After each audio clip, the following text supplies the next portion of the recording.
Subscribe कीजिए हमारे channel नूर रज़ा को और बेल आइकन को प्रेस कीजिए जिससे आपको हमारी न्यू वीडियो की नोटिफिकेशन मिलती रहे।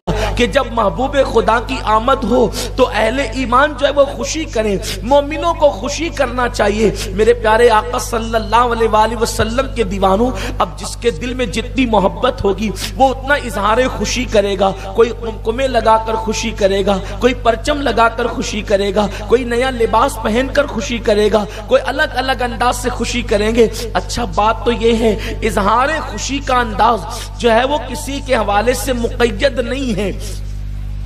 ईद मनाना सुन्नत है, कैसे मनाना चाहिए, ईद उल फित्र कैसे मनानी चाहिए, इसका किसी को पाबंद नहीं किया गया है। और पहली बात यह है कि जब खुशी का दिन होता है तो कुछ बातों की छूट होती है। अमेरिका वाले जैसे ईद मनाते हैं, हिंद पाक वाले वैसे ईद नहीं मनाते। सऊदी वाले जैसे ईद मनाते हैं वैसे हिंद पाक वाले ईद नहीं मनाते। वो अपने कल्चर के हिसाब से मनाते हैं, हम अपने कल्चर के हिसाब से ईद मनाते हैं, लेकिन ईद मनाना सुन्नत है। तो ईद उल फित्र हर इंसान अपनी तहजीब के मुताबिक मनाता है। मिसाल के तौर पर हमारे यहाँ ईद उल फित्र के मौके पर सेवैयां पकती है, लेकिन सऊदियों के यहाँ सेवैयां नहीं पकती, उनके यहाँ कुछ और पकता है।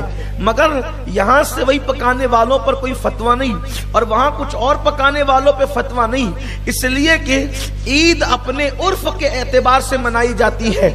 ईद मनाना सुन्नत है, बस बात इतनी ही है। हुजूर की आमद पर ईद मनाने के लिए कहा जाता है, आशिकों को कहा जाता है। किसको कहा जाता है? आशिकों को कहा जाता है। कलमा पढ़ने वालों को नहीं कहा जाता है। किसको कहा जाता है? आशिकों को कहा जाता है। मेरे आका अलैहिस्सलाम के दीवानों, और फिर जिसका इश्क जितना होता है वो उस शान के मुताबिक ईद मनाता है, अपने कल्चर के मुताबिक मनाता है, अपनी तहजीब के मुताबिक मनाता है। मैं मदीने मुनव्वरा की ईद को देखता हूँ तो मदीने वाले ईद इस तरह से मनाते हैं। वो ईद के दिन डफ बजाते हैं, खुशियों के गीत गाते हैं और वो आसमानों पर कुछ छोड़ते हैं। लेकिन हिंदुस्तान वाले जो है वो घर में सेवई पकाते, मिठाइयां तकसीम करते हैं, इस तरह मनाते हैं। तो अब आप अंदाजा फरमाएं, ईद उल फित्र मनाने का हुक्म है, लेकिन वो कैसे मनाना चाहिए आपके कल्चर पे छोड़ दिया गया है, उस पर कोई फतवा नहीं है। इसी तरह जब ईद उल फित्र जो है तुम्हारे कल्चर पे छोड़ी गई है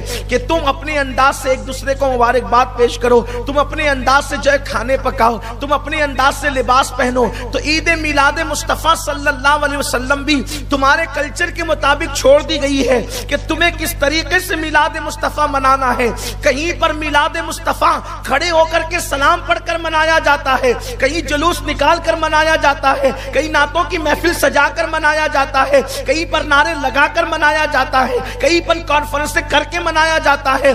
मनाया किस तरह जाए इस पर बहस नहीं है, सिर्फ ये है कि जब दिल में खुशी हो तो उसका इजहार होना चाहिए। मेरे प्यारे आका सल्लल्लाहु अलैहि वसल्लम के दीवानों, और हुजूर की आमद पर जो खुश हो जाए, हुजूर की आमद पर जो खुश हो जाए, अल्लाह रब्बुल इज्जत उसकी मुसीबतों को दूर कर देता है, उसकी मुश्किलों को दूर कर देता है।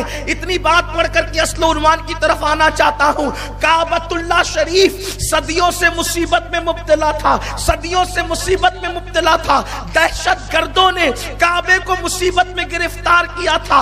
आप मेरे जुमलों को समझने की कोशिश करें। मुसीबत कहते इसको है, आप कहेंगे देखो काबे को मुसीबत में मुब्तला कह दिया। याद रखना, मुसीबत कहते उसको है कि जो चीज इंसान न चाहे और उस पर वो मुसल्लत कर दी जाए। काबा अल्लाह का घर था, क्यों बनाया गया था? राकिईन के लिए बनाया गया था कि रुकू करे, आकिफीन के लिए बनाया गया था कि इतिकाफ करे, साजिदीन के लिए बनाया गया था कि सजदे करे। लेकिन उस जमाने के दहशतगर्दों ने लात और हुबुल को उस पर सजा दिया था, ला करके रख दिया था।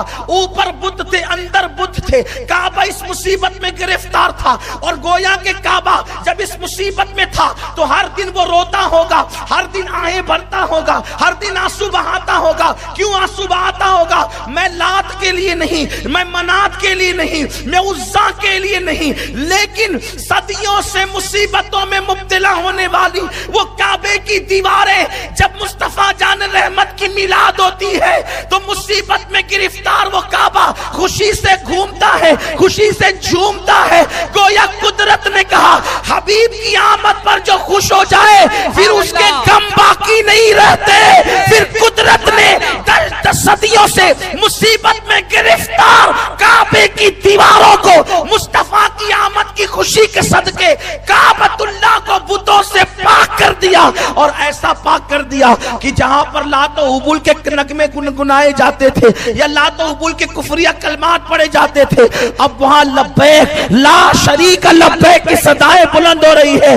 میں نے کعبے سے پوچھا، لوگ بہت پوچھتے تصور میں، ذرا ایک بار میں نے بھی کعبے سے پوچھا، او کعبہ تیرے یہاں تو شریک ہی شریک پڑے تھے، 360 معبودان باطل کی کثرت تھی، آخر تجھے مصیبت سے نجات کیسے ملی؟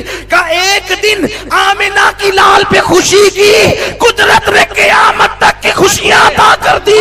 پتا چلا آمد مصطفیٰ پر جو ایک بار خوش ہوتا ہے، اللہ قیامت تک اس کے دامن میں خوشیوں کو ڈال دیتا۔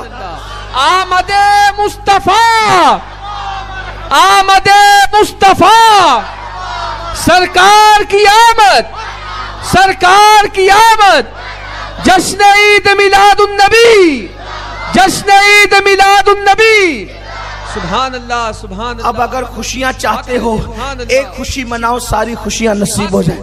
کوئی خوشی منا کر تو دیکھے، کوئی خوشی منا کر تو دیکھے۔ محبوب کی خوشی جو مناتا ہے اللہ اس کو کبھی غم عطا نہیں کرتا، دونوں جہان کے غموں سے اللہ اسے نجات عطا فرماتا۔